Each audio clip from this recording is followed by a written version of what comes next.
Sincèrement, c'est quelque chose qui me touche profondément. Je sais que quelque part, il y a des gens qui s'intéressent à mon travail. Et ce travail trouve progressivement sa place dans l'intérêt, non pas général, parce que j'ai un grand lectorat, mais dans l'intérêt des spécialistes. Et puis, ça m'honore parce que tout simplement, c'est Robert qui est né en Algérie, qui est algérien, qui est une générosité algérienne qui,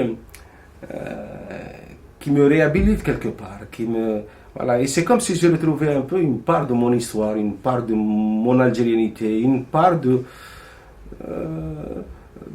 l'hospitalité algérienne. Voilà, je suis très content, vraiment, ça me touche beaucoup.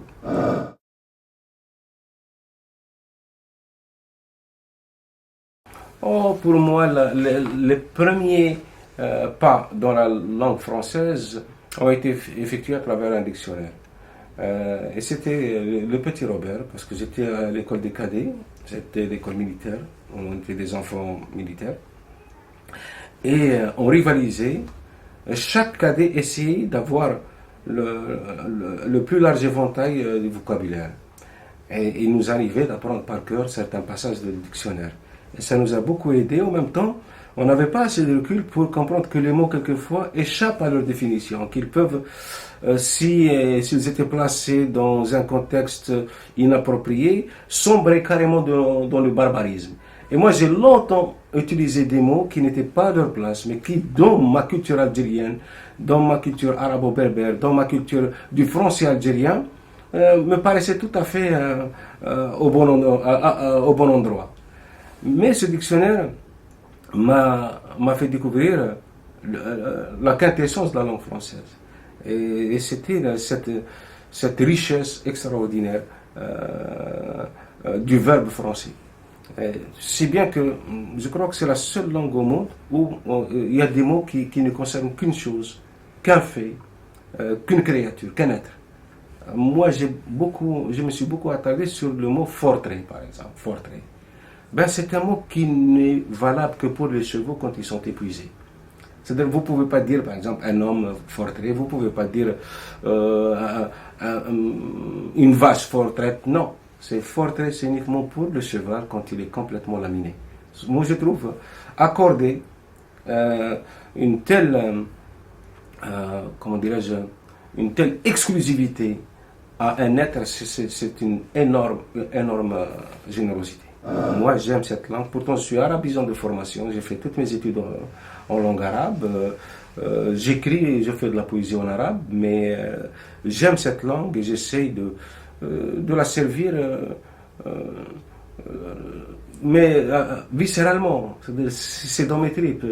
Elle répond tellement à mes états d'âme. Elle sait tellement interpréter mes angoisses, mes attentes, mes utopies, quelquefois même ma folie.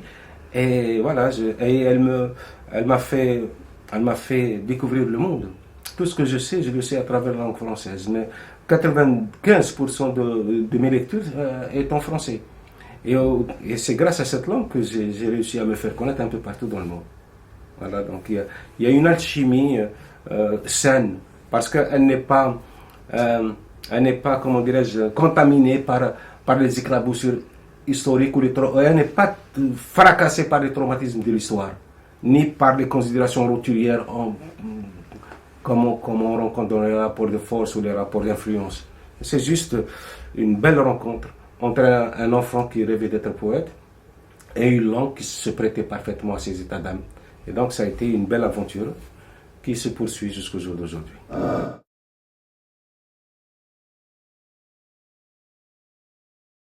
Théopathe, par exemple, en parlant des intégristes, c'est écrit dans Aquarello.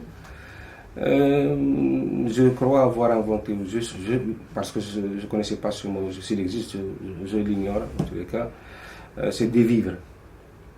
Kaboul qui était en train de dévivre sous la chape de plomb des talibans, bon, dévivre. Et il faut de temps en temps, oui, j'aime inventer des mots.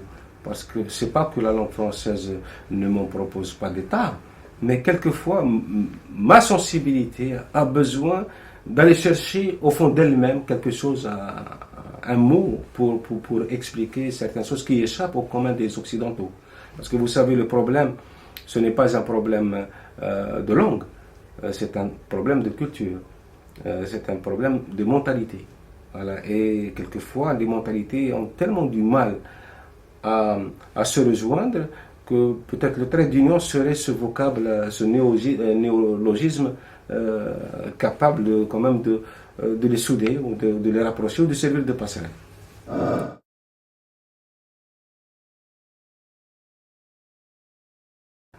Le mot que je trouve assez approprié pour l'année 2011, c'est le chaos. Vraiment, l'année 2011 a trahi l'inconsistance de ce monde qui se base, qui s'appuie surtout sur le clinquant illusoire, sur les promesses jamais tenues, sur des manœuvres politiciennes extrêmement dangereuses et sur l'éveil des peuples opprimés. Donc on est vraiment dans le chaos.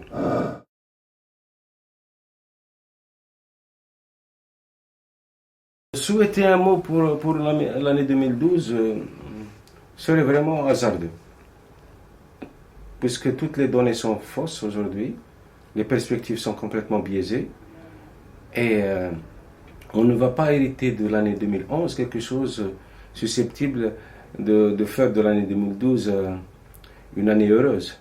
Donc je dirais que le mot peut être la présence d'esprit.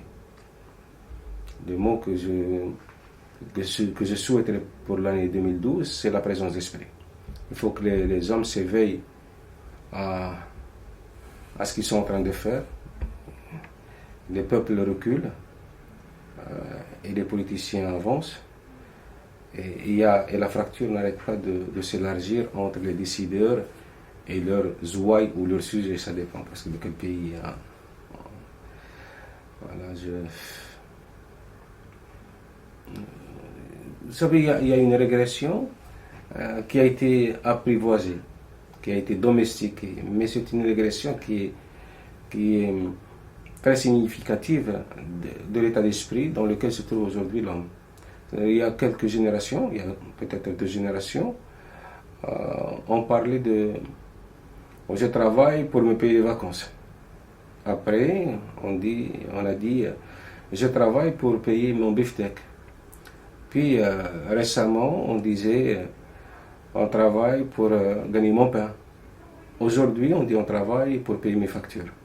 Et ce renoncement progressif aux privilèges, à la chance de mordre à plein dents dans la vie, ce désistement est en train de nous éloigner de nos espérances les plus élémentaires.